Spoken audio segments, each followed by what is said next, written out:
Konkoli Teje, Chief Legal Officer, Senior Vice President for Government Relations at Quantinium.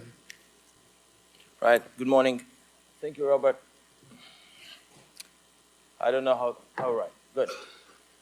So it is an honor for me to be here. I'm a Romanian Member of Parliament, used to be State Secretary of Ministry of Justice, and I'm also a business lawyer. This dialogue is fundamental for the future of our countries.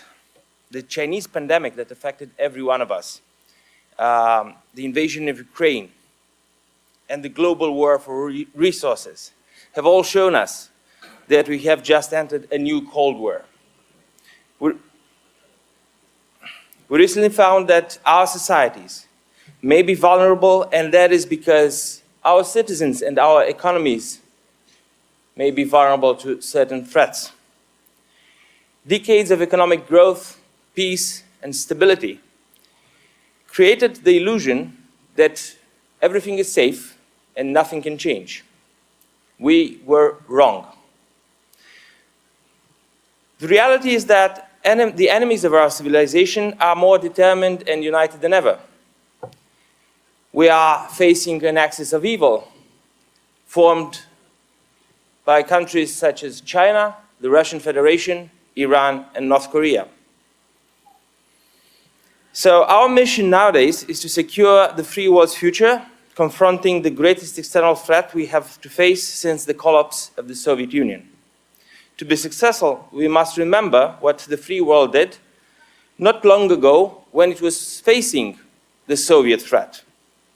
So we must sustain economic growth, greater political will, stronger partnerships, synchronized economic security, adequate military deterrence, energy independence, and resilient supply chains. During the Cold War, America assembled a robust international coalition of nations that were committed to containing and defeating the Soviet Union. No such coalition exists today. The West is fractured, we don't have unity, and sometimes it seems that there is no plan.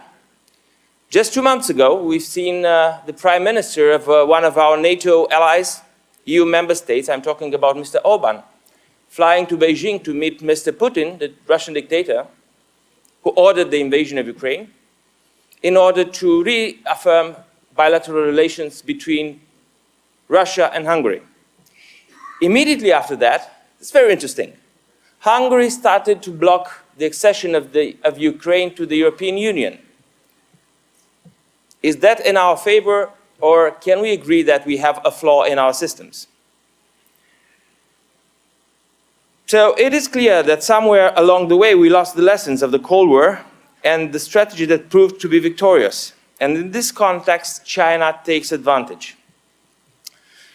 So when it comes to supply chains, I would like to talk to you about 5 things. One is the mining for resources. 2 is the electronics that come from China. 3 is about the African market. The 4th is the energy, and the 5th is the food. Now, first, we need to have our lessons learned and our homework done.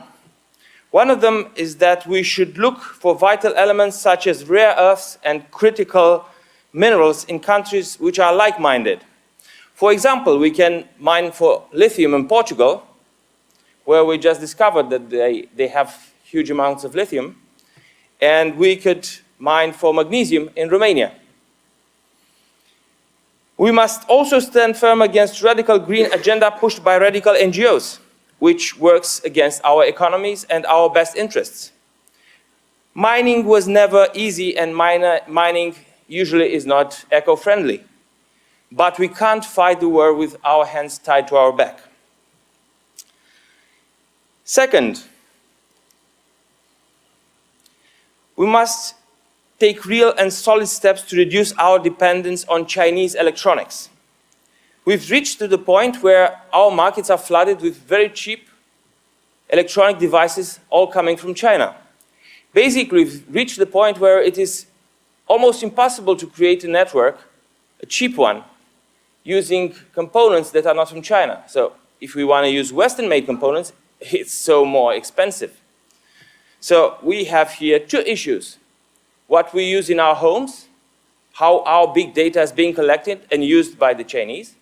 And second, what we use in our critical systems.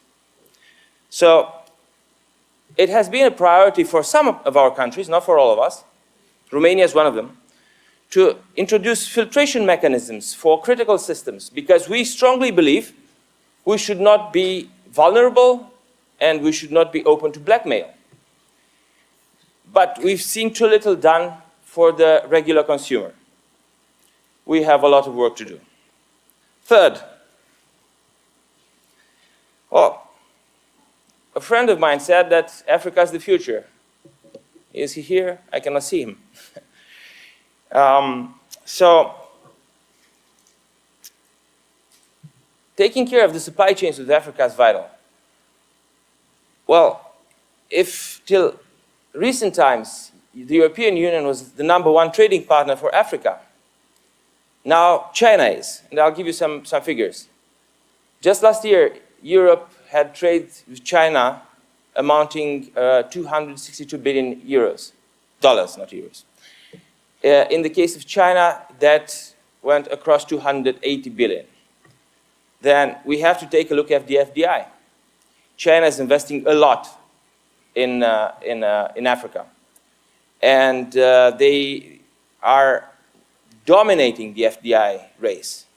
So, unfortunately, we, the Europeans, who are striving to keep up with the Chinese competition in Africa, we feel that we've lost our American friends and allies somewhere on the way. Our commercial balance to Africa is almost 5 times more than the American one. We need you. Fourth, another thing that we noticed is that we need cheap energy to run our economies. Just the other day, I had a meeting in the Department of State, and we were talking about friendshoring, bringing our business back home, not being dependent on the supply chains from China. We should never forget the lessons that were taught during the COVID pandemic, when we needed medical supplies and we could not have them. And we were at the mercy of the Chinese empire without being capable of doing much about that. So, if we want to do friendshoring, we need energy. In Europe, we were on the cocaine named the Russian gas. Once you sniff it, you like it because it's cheap. It works well for your economy. The problem, however, is that the Russians know it as well as we do. And at one moment, they turned off the gas. So we need to have strong public policies. We need to use our natural resources. We need to use nuclear fuel. And we need to have good energy available for our companies, because economics doesn't work without energy. Fifth, and not the last, we have the food. The Russians try to weaponize it. And I must thank the US Senate for approving the Black Sea Security Act recently, a bipartisan law that is vital for the world, not just for Romania, for Bulgaria, or for Ukraine. More than half of the grain from Ukraine goes to Africa. Well, things are always connected. So what the Russians did, they tried to stop the commerce, the trade of grain from Ukraine, and to blackmail Africa, to increase their malign influences. Romania was crucial in this.